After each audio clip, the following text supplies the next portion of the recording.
La diphtongaison joue un rôle extrêmement important au niveau des marqueurs de négation, des marqueurs d'antinomie.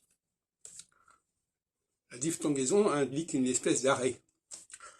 Et on remarque cette diphtongaison notamment, même sous des formes tronquées, avec l'usage du N.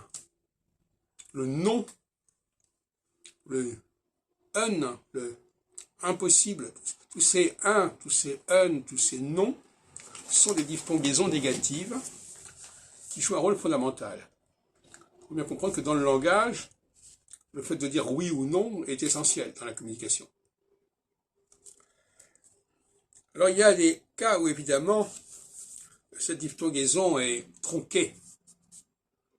C'est-à-dire que par exemple, premièrement, on ne prononce pas forcément la diphtongaison. Il y a bien, par exemple en anglais, on a bien le UN, ou en allemand, unmöglich, unfair, mais il ne prononce pas la diphtongaison. C'est-à-dire qu'elle est écrite, mais elle n'est pas prononcée. Donc il y a une déficience au niveau de la prononciation de l'écrit. Même en hébreu d'ailleurs, quelque part, vous avez le i qui sert de négation, i efchar,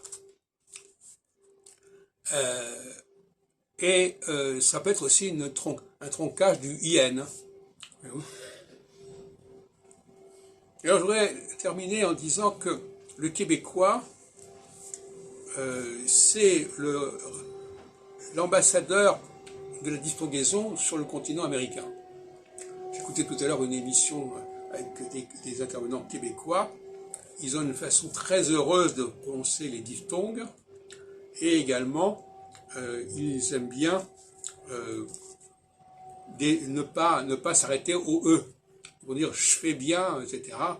Je fais bien, etc. Je crois que souvent je donne pour exemple le français de Paris, mais la sonorité québécoise me paraît extrêmement favorable et heureuse.